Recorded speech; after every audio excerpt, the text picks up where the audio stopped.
Bonjour et bienvenue sur la maïeutique. Bonjour Maxime, donc je rappelle pour nos auditeurs que vous êtes ancien directeur régional de la Banque de France et aujourd'hui nous allons parler de la situation de la France. Oui, en France nous sommes dans une crise politique et une crise financière. La crise politique est évidente. On parle maintenant d'un risque sérieux d'un renversement du gouvernement Barnier et la crise financière est juste derrière, elle est parallèle. La crise financière, c'est d'abord que nous sommes en procédure pour déficit excessif et que pour stabiliser l'endettement de la France, il faudrait 100 milliards d'économies, à peu près, c'est-à-dire 3,5 points de PIB, pour avoir un équilibre primaire, c'est-à-dire un équilibre du budget hors intérêt de la dette. Et nous ne sommes pas prêts de l'atteindre. Bon, alors je ne sais pas ce qui va se passer. La probable condamnation de Madame Le Pen donne l'impression que le système est en train de s'emballer parce que tout le monde attendait gentiment 2027, les élections présidentielles, chacun prenant une posture. Alors la posture, c'est je vous fais des cadeaux, on va augmenter les impôts et on va faire des selfies et publier des livres. Voilà, c'est ça la posture. Mais là, subitement, cette posture semble ne plus fonctionner parce que si Madame Le Pen ne peut pas être candidate, alors là, ça rebat complètement les cartes. Et on a l'impression, mais notre émission n'est pas une émission politique, que depuis que cette information est parue, le groupe Rassemblement National semble avoir une appétence pour renverser M. Barnier. D'ailleurs, vous avez objectivement en France une alliance entre l'extrême gauche et l'extrême droite, et qui est parfaitement logique, car l'extrême gauche veut créer une situation insurrectionnelle, et l'extrême droite veut créer une situation où la France serait ingouvernable, et où M. Macron serait obligé de s'en aller. Donc, c'est parfaitement clair. Et personne, même les partis modérés ou les partis centristes, ne veut aborder le sujet par le bon bout. Le bon bout, c'est que la France a besoin de faire 100 milliards d'économies. 100 milliards d'économies, c'est exactement le montant du déficit primaire, c'est-à-dire avant le paiement des intérêts de la dette. Et c'est la condition pour stabiliser l'endettement et éviter la poursuite de la dégradation, sachant qu'à un moment donné, et peut-être nous terminerons notre émission par là, il n'y aura qu'une solution, c'est de taper dans l'épargne des Français jusqu'à ce que nous soyons en défaut de paiement. Alors, je ne sais pas ce qui va se passer lundi. On nous dit que M. Barnier a rendez-vous avec Mme Le Pen. Oui, je vous en prie, vous voulez réagir ? Oui, malheureusement, nous avons compris que M. Barnier ne donnerait pas le bon cap. Alors, Michel Barnier a hérité d'un bateau en train de couler. Bon, alors il s'est mis à écoper et le problème c'est qu'il faudrait refaire la coque du bateau. Bon, alors l'idée c'est qu'il va écoper d'abord et puis quand le bateau arrêtera de couler, il refera la coque. Le problème c'est que ce plan ne marche pas. Ce plan ne marche pas parce que il n'y a au Parlement que des projets d'augmentation d'impôts. Et comprenez-moi bien, moi à titre personnel, je pense qu'il y a des impôts de justice sociale, on en a parlé déjà, notamment le fait que les patrimoines, les inégalités de patrimoine ont pris des proportions anormales. Mais fondamentalement, il faut réduire les dépenses.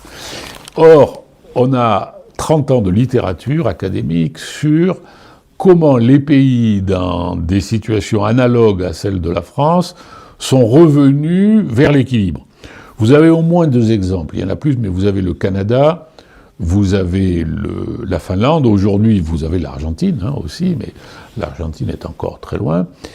Chaque fois, vous tombez sur la question du multiplicateur. Le multiplicateur, ce sont les effets récessifs d'augmentation d'impôts, de diminution des dépenses. Les deux ont des effets récessifs.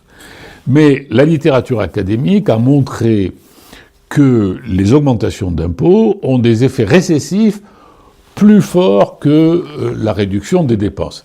Si on pouvait prendre une image médicale, une métaphore, on pourrait dire que si vous réduisez la graisse que vous avez en trop, c'est bon pour votre santé.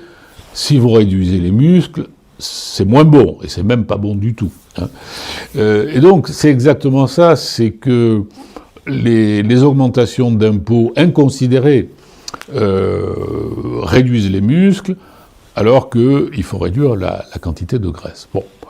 Alors, je ferai remarquer aux auditeurs que Michel Barnier le sait, que la stratégie dans un pays qui n'a pas de croissance, c'est surtout de réduire les dépenses et de minimiser les hausses d'impôts. Puisque dans son annonce pour redresser les finances, il avait clairement dit 2/3 de diminution des dépenses et 1/3 de hausse d'impôts. En plus, on trouve un autre effet, c'est que le peuple, sachant que les temps qui s'annoncent vont être compliqués, va moins dépenser. Oui, c'est-à-dire qu'aujourd'hui, la situation de la France se caractérise par un taux d'épargne anormalement élevé. C'est-à-dire que nous avons toujours aujourd'hui une épargne qui est de 25% plus élevée qu'elle n'était avant la crise sanitaire de 2020. Pourquoi ? C'est ce qu'on appelle l'effet ricardien. Ricardien de l'économiste du XVIIIe siècle, David Ricardo, qui avait démontré que quand vous pensez que vos impôts vont augmenter, vous constituez une épargne de précaution équivalent à ce que vous anticipez comme augmentation d'impôts. Et on appelle ça l'équivalence ricardienne. Eh bien, nous y sommes en plein. Parce que vous voyez bien l'ambiance qu'il y a à l'Assemblée nationale, chacun y va de son impôt supplémentaire, et au bout du compte, tous les gens qui ont des revenus moyens, ou moyens supérieurs, pensent que leurs impôts vont augmenter. Donc ils épargnent, donc ils ne dépensent pas, donc la consommation est en panne, et pour les entreprises, alors nous avons eu la nouvelle dans les Échos, alors je ne fais pas de publicité pour ce journal, mais ça fait les gros titres des Échos en début de semaine, l'investissement est à l'arrêt maintenant. Et les investissements étrangers en France, qui étaient plutôt bien orientés, sont également à l'arrêt.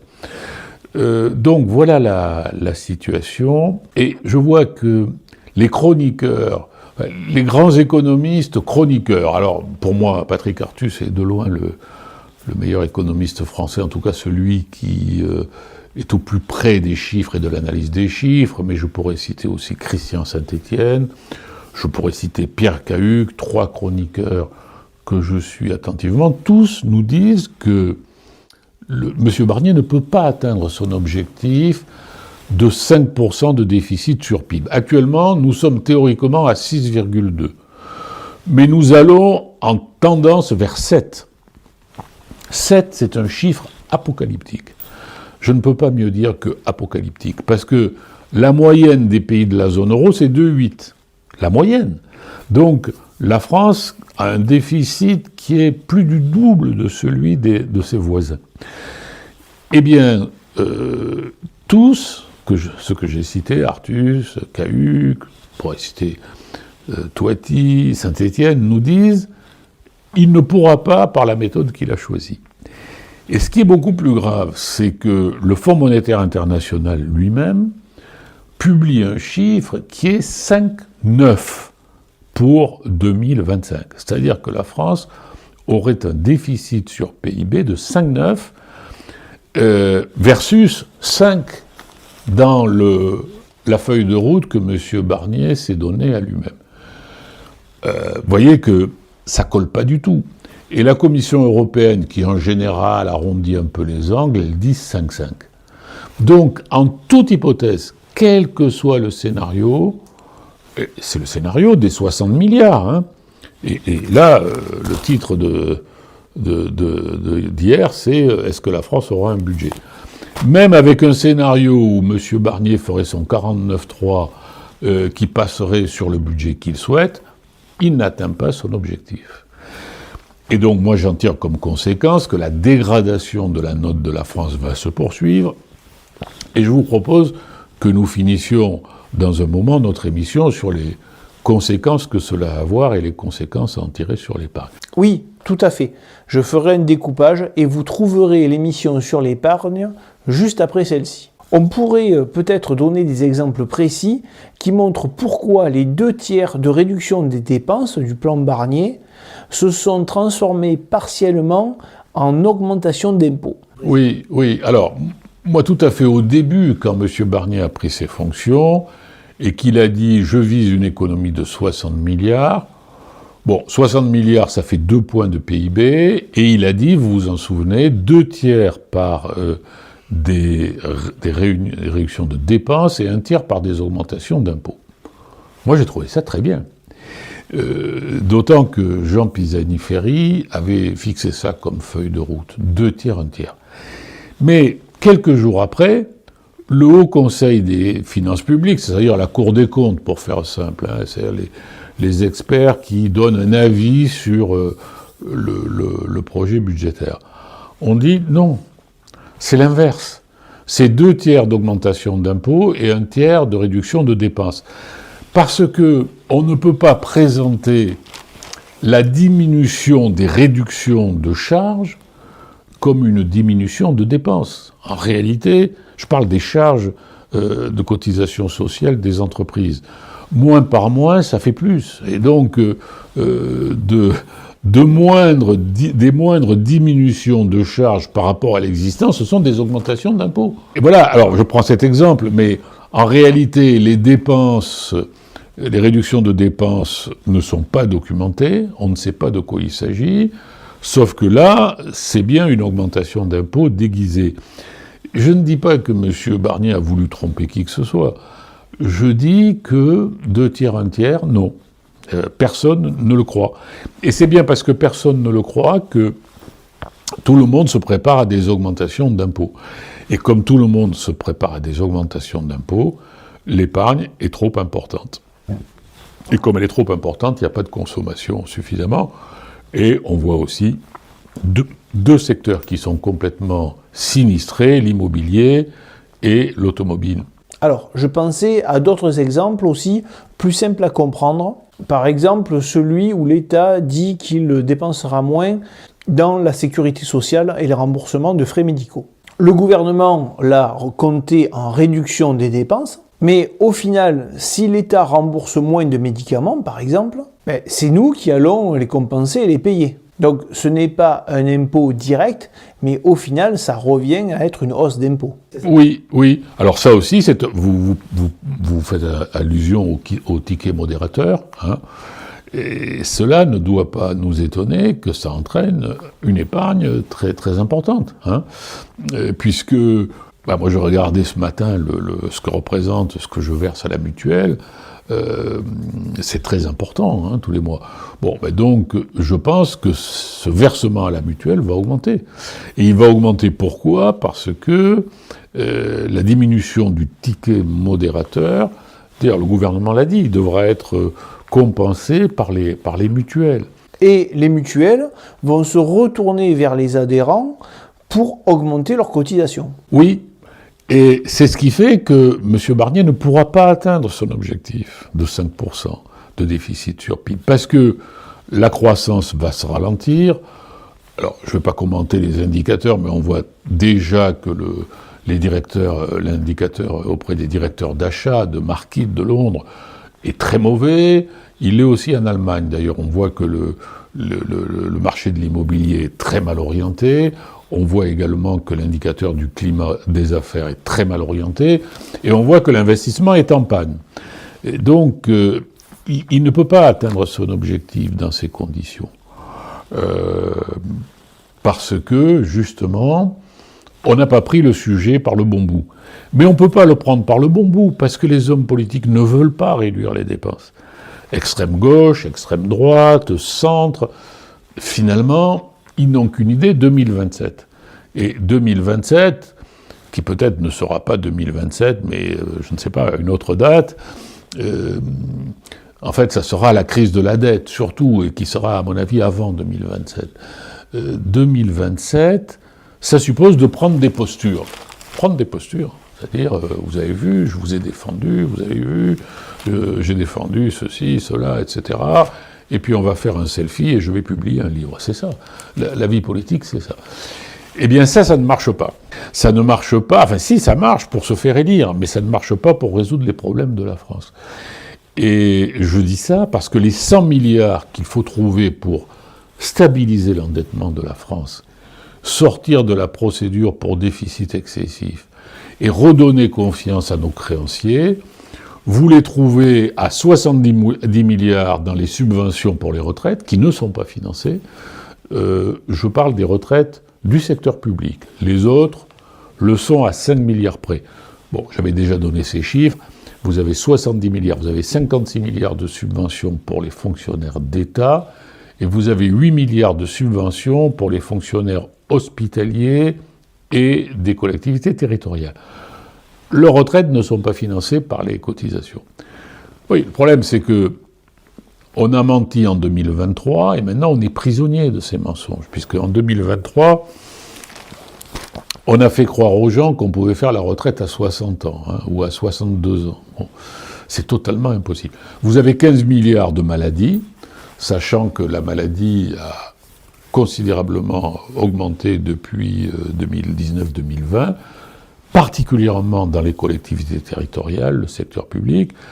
Vous avez ensuite l'empilement des collectivités territoriales avec les doubles comptes, les gaspillages liés à une bureaucratie et une centralisation excessive de la France. Et puis, vous avez enfin le chômage, puisque 80% des entreprises françaises disent qu'elles ont du mal à trouver de la main-d'œuvre. Donc, si vous prenez toutes ces variables-là, vous avez les moyens de résoudre les problèmes de la France. Mais la classe politique ne veut pas les résoudre. C'est ça le problème. On a vraiment l'impression que les hommes politiques ne veulent pas prendre les bonnes décisions pour nous sortir de ce mauvais pas. Peut-être parce qu'elles seraient trop impopulaires, et ils attendent que soit l'Europe, soit le FMI interviennent. Alors voilà, ça c'est tout à fait mon point de vue, c'est que ça va très mal se terminer. Ça se terminera par une faillite accompagnée par les institutions européennes. Ce sont les institutions européennes qui nous réformeront. À ce moment-là, tout le monde dira à mort l'Europe. Bon, vous aurez des dizaines de millions de personnes dans la rue. Mais vous aurez un scénario à la Tsipras. Tsipras, c'était un dirigeant qui était autant d'extrême gauche que M. Mélenchon. Et il a fait le plan européen après que le peuple grec l'eut rejeté par référendum. Alors, je ne sais pas si Tsipras, le Tsipras français, ça sera M. Mélenchon, Mme Le Pen, M. Barnier ou M. je ne sais pas qui, mais il est probable que ça se terminera comme ça. Alors, je souhaite vraiment me tromper, de tout cœur, je souhaite me tromper. Oui, parce qu'il faut expliquer que s'il a agi de cette façon, c'est en fait qu'il n'avait pas le choix. Il ne pouvait plus emprunter, et donc il ne pouvait plus payer les fonctionnaires et les retraites. Mais Tsipras et son ministre de l'économie, Varoufakis, avaient l'alternative suivante. Ou ils sortaient de l'euro, ou ils appliquaient le plan de l'Europe. S'ils n'appliquaient pas le plan de l'Europe, ils étaient obligés de sortir de l'euro. Alors, je ne vais pas expliquer pourquoi, mais c'est technique, c'est-à-dire qu'ils n'avaient pas d'autre solution que de sortir de l'euro. Et Tsipras ou Varoufakis, l'un des deux, a dit sortir de l'euro, ce serait comme se jeter du haut d'une falaise avec des récifs dans la mer Égée. Et c'est exactement ça. Sortir de l'euro, c'est être assuré d'une faillite absolue. Et donc, ils ont estimé qu'entre deux faillites, il valait mieux appliquer le plan. Et maintenant, vous avez vu, ils reprennent, ils sont en train de remonter. Je vous en prie. Oui, surtout sortir de l'euro en condition de faillite et ne s'y étant pas préparé. L'Angleterre est sortie de l'euro et il y a des pays qui ont des économies qui vont bien et qui pourraient sortir peut-être de l'euro à moindre mal. Oui, mais l'Angleterre n'a jamais fait partie de l'euro. Le Danemark non plus. Ils avaient une clause qui leur permettait, si vous voulez, si vous êtes dans l'Union européenne et que vous respectez les critères de l'euro, vous êtes dans l'euro. Et si vous sortez de l'euro vous sortez de l'Union européenne. Donc, alors, je dis ça parce que j'adhère à votre analyse. Hein. Votre analyse, c'est que les hommes politiques français, quels qu'ils soient, extrême droite, extrême gauche, centre, centre droit, centre gauche, ne résoudront pas le problème de la dette française. Vous savez, pour arriver à cette conclusion, j'ai mis à peu près 40 ans. Hein.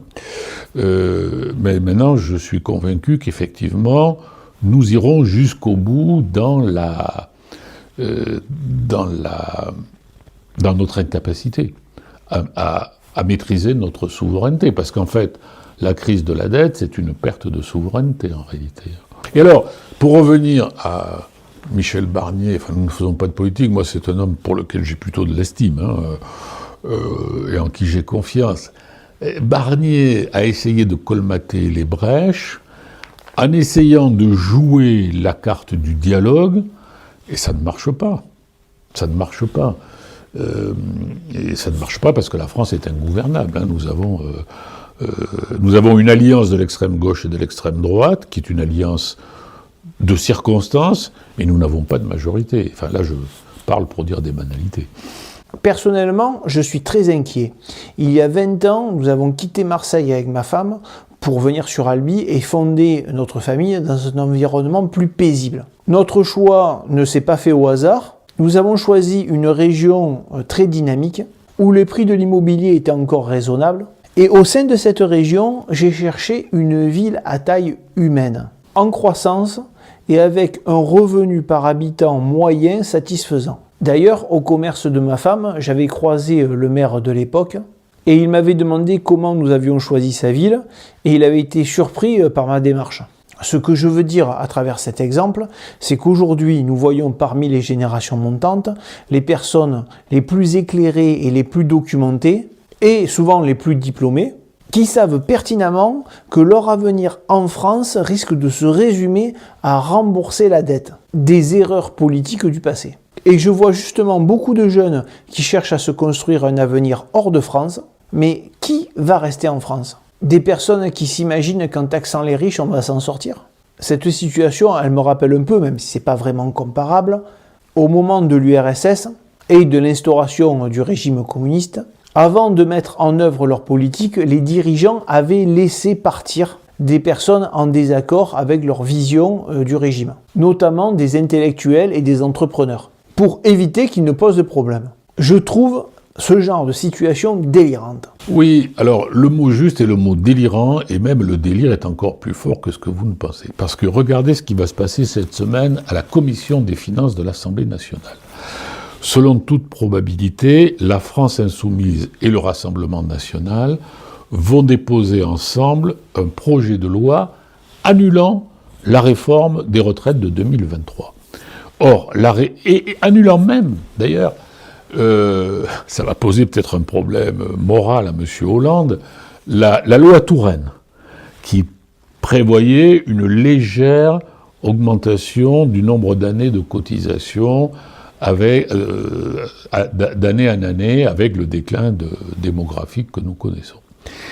Bon, c'est complètement fou, parce que la réforme Borne, c'était une réformette, c'était une réforme de rien du tout, qui permettait un tout petit peu d'équilibrer le régime général, sachant que le régime des fonctionnaires, alors maintenant c'est connu, hein, sur les réseaux professionnels, LinkedIn, tout le monde répète ce chiffre, 70 milliards de subventions pour compléter les cotisations. Donc en réalité, réformer les retraites, ça serait faire la retraite à 67 ans. Je laisse à part les professions pénibles, où là il faut traiter à part. Mais certainement pas la réforme de Mme Borne, elle n'est pas suffisante. Eh bien, même la réforme de Mme Borne, ils veulent l'annuler. Ils veulent l'annuler. Mais pourquoi ? Mais parce qu'ils veulent prendre des postures. Ils veulent prendre des postures pour les élections. Vous voyez, je vous ai défendu, Donc, le Parlement ne s'occupe plus du tout de résoudre les problèmes de la France. Il s'en fout des problèmes de la France, quoi. Oui, donc en fait, ils prennent ces postures non pas pour chercher à sortir la France de la crise, mais tout simplement pour gagner le plus de voix possible. Mais ils veulent être élus, voilà.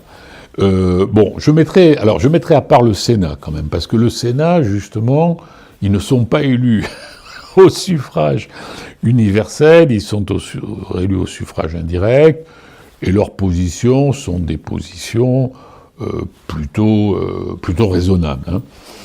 Mais voilà où nous en sommes. Alors, je crois que ce qui est important, c'est pas d'épiloguer, parce que ça, nous ne le changerons pas, et nous irons... Moi, je peux pas dire qu'on ira de déception en déception, parce que je n'ai plus aucun espoir.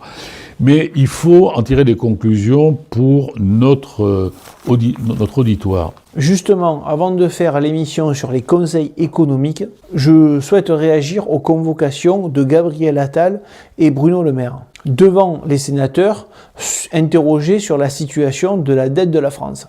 Alors, ce que je vais dire, c'est le compte rendu du Sénat, qui a dit de manière officielle qu'ils étaient dans le déni. Donc il faut bien insister et dire, en particulier à vos enfants, que quelqu'un qui est dans le déni ne peut pas progresser, parce qu'il n'est pas capable de prendre conscience de ses erreurs. Oui, alors j'adhère à 100%, mais pourquoi dans le fond? Parce que l'école qui forme les hommes politiques français, c'est Sciences Po.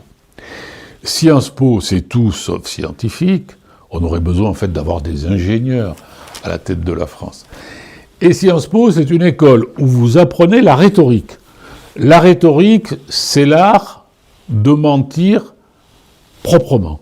Donc c'est le mentir vrai, on pourrait dire. Hein. Et donc, oui, cette audition a exprimé un parfait déni de la réalité. Monsieur le maire, monsieur Attal, alors ils n'ont pas audité le président de la République, puisqu'ils ne peuvent pas l'éditer, mais enfin, ces trois hommes ont mis la France dans une situation impossible, et aucun ne sera responsable. Et tous vont essayer de continuer leur carrière politique. Bien, mais merci de nous avoir suivis. Donc avec Maxime, maintenant, nous allons enregistrer notre émission sur ce qui risque de nous arriver et comment nous y préparer. Merci et au revoir.